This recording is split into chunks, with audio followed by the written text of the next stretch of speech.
गुलामगिरी परिच्छेद 5 में ढोंडीराव पूछते हैं ज्योतिराव से कि बराह के मरने के बाद दीजों का मुखिया कौन हुआ था। तो ज्योतिराव कहते हैं नरसिंह हुआ था।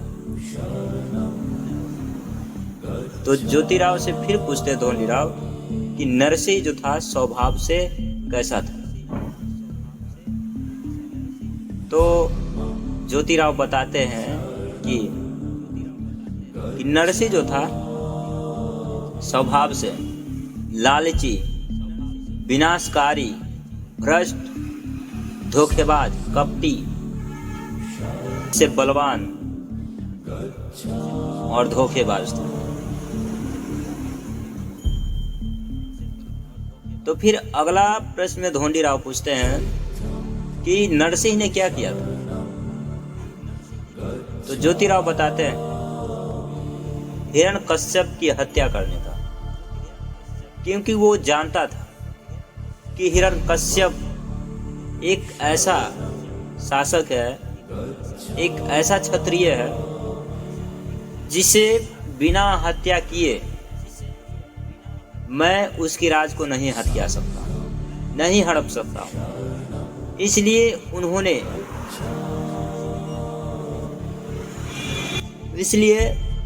नरसिंह ने सबसे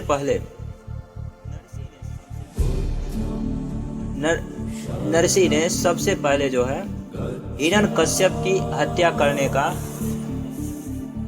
प्लान बनाया। प्लान इसकी तैयार थी, इन्होंने पहले उस तक पहुंचने के लिए हिरण्यकश्यप के पुत्र प्रहलाद की आड़े आया और उसे अपने बातों में हिरण्यकश्यप को मारने के लिए सबसे पहले उसके पुत्र को अपनी ओर मिलाया और अपनी ओर मिलाने के बाद दीजों का धर्म जो है उसके बाल मन पे थोपने का शुरुआत किया। और ये थोपने की शुरुआत जो है दीजों का एक शिक्षक के द्वारा करवाया था, और वही शिक्षक जो था दीजों का धर्म जो है उसके मन पे असर डालने लगा था। और इसके कारण प्रहलाद जो था अपने कुल स्वामी हर की पूजा करना बंद कर दिया था।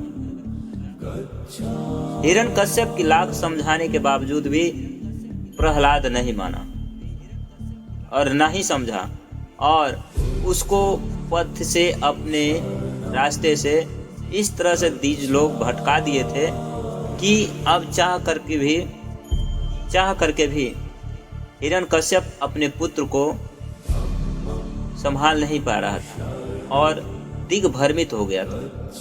अंत में नरसिंह ने इस तरह से प्रहलाद को भटका दिया था कि अपने पिता को ही हत्या करने का उन्होंने प्रयास करने लगा था।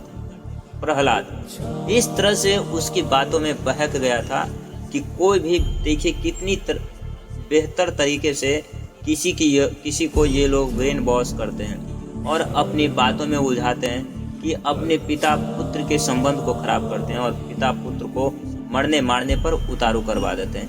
किस तरह से ये लोग किसी के अच्छे खासे घर को बर्बाद करते हैं। इस अध्याय में यही देखने को मिलेगा कि एक अच्छे खासे पिता और पुत्र के संबंध के बीच किस तरह से दरार डालते हैं। तो इस तरह से बातों से बचना चाहिए, संबंध होने के कारण या बालपन होने के कारण जो भी हो, लेकिन नहीं किया, प्रहलाद ने नहीं किया।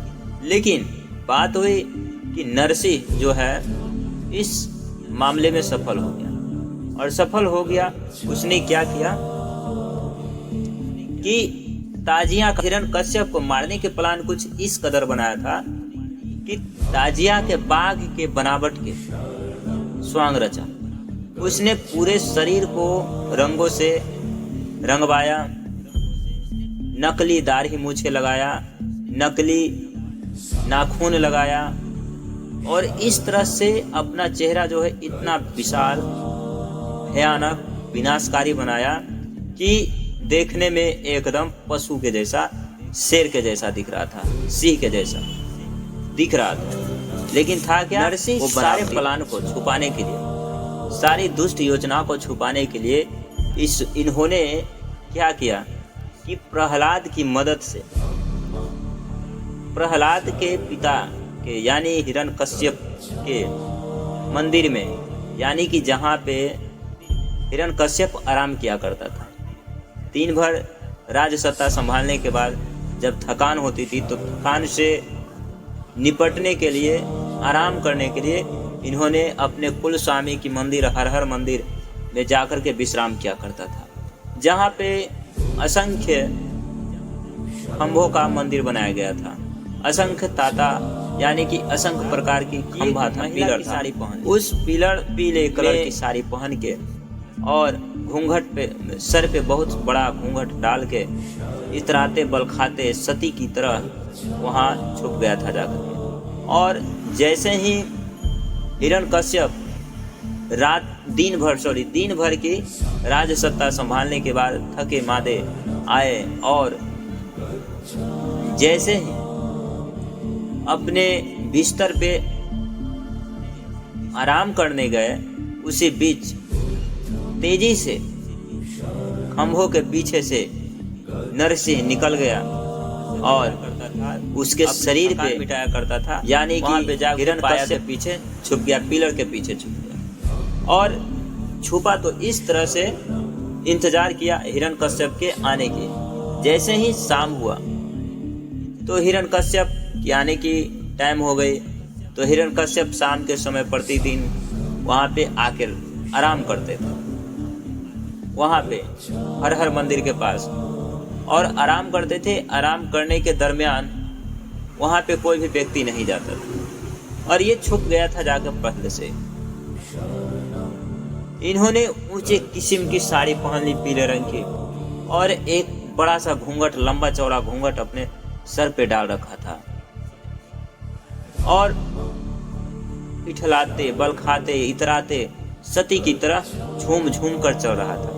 और जैसे ही देखा कि हिरण्यकश्यप आने वाला है, आके जैसे ही अपने बिस्तर पर लेटा,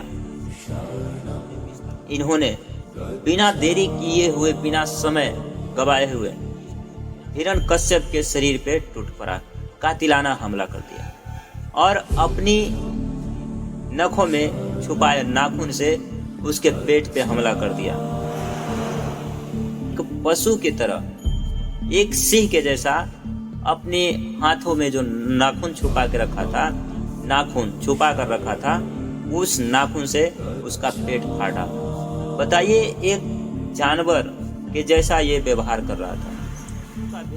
नरसिंह उसके पेट जो कि था एक इंसान, उसी क्षण उसी समय हिरण्यकश्यप की मृत्यु हो गई। इधर प्रहलाद को हिरण्यकश्यप जो था भूल भुलावे में, बहकावे में रख दिया। और जैसे ही हिरण्यकश्यप मरा, अब इस तरह से प्रहलाद कश्यप को मारने के बाद नरसिंह को समझ में आया कि अब मुझे यहाँ से निकलना है। वहाँ से बिना देरी किए हुए और तत्क्षण अपने दीजों को लेकर वहाँ से अपना देश भागने के लिए सोचा और भागने लगा। वहाँ के कुछ लोगों को लेकर, अपने कुछ लोगों को लेकर वहाँ से भाग निकला। त्रियों लोगों को पता चला कि इस तरह से अमानवीय कार्य किया है हिरण्यकश्यप के साथ, तो इसे द्विज कहना छोड़ दिया और वही विप्रिय सब विप्र बन गया और बाद में विप्र कहलाने लगा। परिवारों को और प्रहलाद को जब तक समझ में आया तब तक काफी देर हो चुका था, लेकिन फिर भी प्रहलाद के परिवारों को, हिरण्यकश्यप के परिवारों को, तो नरसिंह को पकड़कर उचित दंड देने का प्रयास किया। लेकिन इसके बीच नरसिंह को अब राज हड़पने से ज्यादा बेहतर उसे अपना जान बचाना श्रेयस्कर लगा और अपने लोगों का जान बचाना बेहतर लगा। इसलिए राज सत्ता पाने के ख्वाब वो छोड़ दिया और वहां से भागने में वो सफल रहा और भागते रहा लेकिन कुछ व्यक्ति हिरण्यकश्यप के कुछ लोग उसे पीछा भी किया, और पीछा करते करते वह भागते भागते हिरण्यकश्यप मर गया। और इस तरह से हिरण्यकश्यप वहां से भागा। लेकिन अब देखते हैं कि और आगे क्या ज्योतिराव और धोंडीराव के बीच बात हुआ था, ये देखते हैं। बात यहाँ पे कुछ इस तरह से है, लेकिन हमें बताया गया कुछ और तरीका से। तो धोंडीराव कहते हैं कि वो बात ये थी, तो हमें इतिहासकारों ने कुछ अलग बताया, और कुछ कहते हैं कि इतिहासकारों ने कुछ उचित समय देखकर, समय की परिस्थितियों को देखते हुए ये कहानी बदल दिया, और कहानी बदल के कुछ काल्पनिक कहानियां इसमें घुसेड़ दिया, ताकि नरसिंह के कुकर्मों को, कुकांड को छुपाया जा सके। तब ज्योतिराव कहते हैं, हाँ बिल्कुल तूने सच कहा धोंडीराव।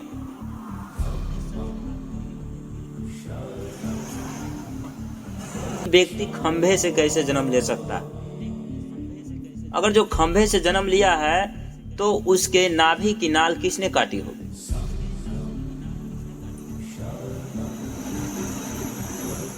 अगर जो खंभे से जन्म लिया है तो उसके पिता कौन होगा? नरसिंह का पिता कौन हो सकता है? वो बिना किसी के सहयोग किए, बिना किसी के सहयोग पाए वह कैसे जीवन यापन कर सकता है? वह कैसे बड़ा हो सकता है? यह विज्ञान की परिभाषा से ही अलग हो जाती है। ये सृष्टि क्रम और विज्ञान की जो श्रृंखला चलती है उससे विभिन्न बातें अलग है, और कुछ सटीक बातें बैठ नहीं रही है, ना ही तर्क की कसौटियों पे कसा हुआ पाया जा रहा है, ना ही विज्ञान की परिभाषा से ये मेल खाता है, और ना ही सृष्टि क्रम, सृष्टि चक्र के अनुसार ये सही होती है। ये सारे नियम को तोड़ रहा है। तो इसको किस तरह से कोई भी व्यक्ति, एक साधारण बुद्धि वाला भी व्यक्ति इसे कैसे सच साबित माने और कैसे क्या करे? ये तो पूरी तरह से काल्पनिक कथाओं से जोड़कर ब्राह्मण भाई लोग लिख रखे हैं। सच्चे धर्म निभाया और अपने पुत्र को मन के भटके राहों से अपने कुल धर्म में लगाने का ही तो प्रयास किया था। अपने पिता सच्चे कर्तव्यों को निर्वाह करते हुए प्रयास कर रहा था, तो इसमें कौन सी गलत काम कर रहा था? यहाँ पे गलत किसकी है ये तो इतिहास पढ़ने के बाद पता ही चल जाती है। आगे लिखते हैं कि जिस तरह से नरसिंह ने ये काम किया था उस तरह से शायद ही कोई इंसान अमानवीय कुकर्म कर सकता है। ऐसा इंसान नहीं कर सकता है। अब हिरण्यकश्यप के पास विश्वास, धोखा, कपटी बातों के अलावा इसके पास बुद्धि नहीं था, बल के अलावा बुद्धि नहीं था। अगर जो बुद्धि होता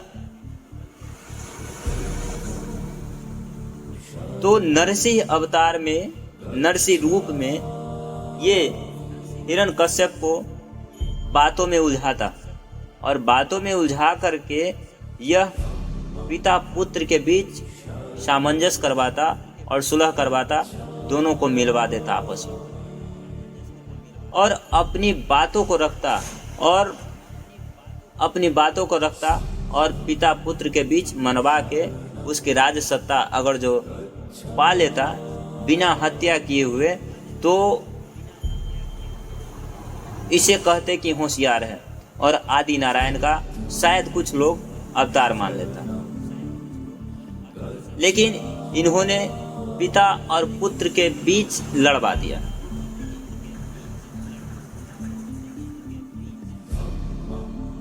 जबकि कोई भी पिता अपने पुत्र की बातों को ना ही ये बच्चे को उपदेश देकर समझा पाया, और ना ही हिरण्यकश्यप को उपदेश देकर समझा पाया। ज्योतिराव लिखते हैं कि पूना के, यानी कि मुंबई, पुणे या महाराष्ट्र या किसी भी साधारण महिला के बुद्धि के बराबर भी नरसिंह को दिमाग नहीं था। बेवकूफ था वो। एक महिला के बराबर, साधारण महिला जो घर की महिला होती है, उसे दुनियादारी से ज़्यादा लगाव नहीं रहता है और दुनियादारी की उन्हें समझ नहीं रहती, उसके बराबर भी इसको दिमाग नहीं था। एक उदाहरण देते हुए बताते हैं, पूना के एक प्रति बृहस्पति नाम के विद्वान को वहाँ की एक महिला ने अपने मधुर बातों से अपना बात मनवा लिया था, अपना काम करवाया था। प्रहलाद अब बताइए करवा लिया था। अब बताइए, देखकर विप्रो ने उसके राज्य को हड़पने के लिए कुछ चेष्टा किया या नहीं किया? तब ज्योतिराव कहते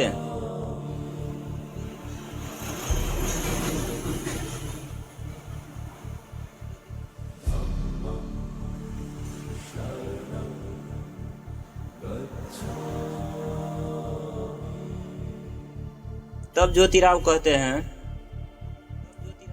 कि हाँ, इन्होंने बहुत सारे प्रयास किया था, छिपे छिपे बहुत सारे प्रयास किया था, लेकिन एक भी प्रयास विप्रो का सफल नहीं हो पाया था क्षत्रियों के प्रति, और इन्होंने सारे प्रयास विफल कर दिया था क्योंकि प्रहलाद इसके सारे बातों को, करतूतों को समझ चुका था और इसके सारे माया जाल और मीठे मीठे शब्दों का ये भेद भी जान चुका था।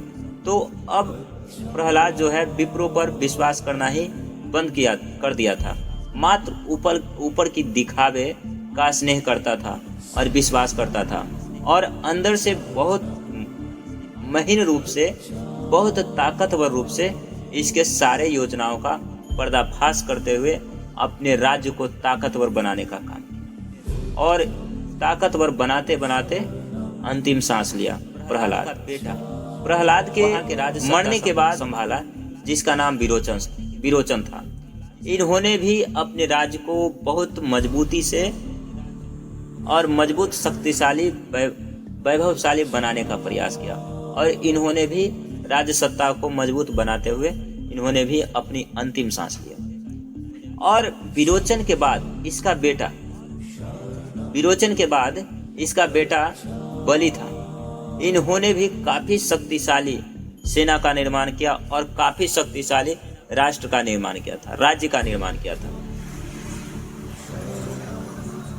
बलि ने सबसे पहले क्षेत्रीय राजाओं को, जो कि घुसपैठी था, जो कि विश्वासघाती था, उसे अपने कब्जे में लिया और विश्वासघाती व्यक्तियों को दूर किया वहां से, और एक विशाल साम्राज्य का निर्माण किया। और विशाल साम्राज्य का निर्माण करते हुए राज्य को सुसंगठित करके बहुत बड़ा राज्य बनाने का प्रयास किया और बना भी लिया था। और ये सब बातों को देखते हुए दीज के नेता तो मर ही चुका था पहले, नरसिंह। उसके बाद नरसिंह के बाद बटू आया, जिसको बावन कहते हैं। और बटू जो था, बलि की राज्य की बढ़ती हुई शक्ति उसे रास नहीं आ रही थी। उन्होंने भी बलि से राज्य को हड़पने की योजना बनाई, और इस योजना की आगे की बातें अगला चैप्टर में ज्योतिराव करते हैं, गुलामगिरी के परिच्छेद 6 में। बलि से किस प्रकार से ये लोग ने हड़पने की कोशिश किया था, विप्रो ने वहां की राज्य सत्ता को किस तरह से हड़पा था।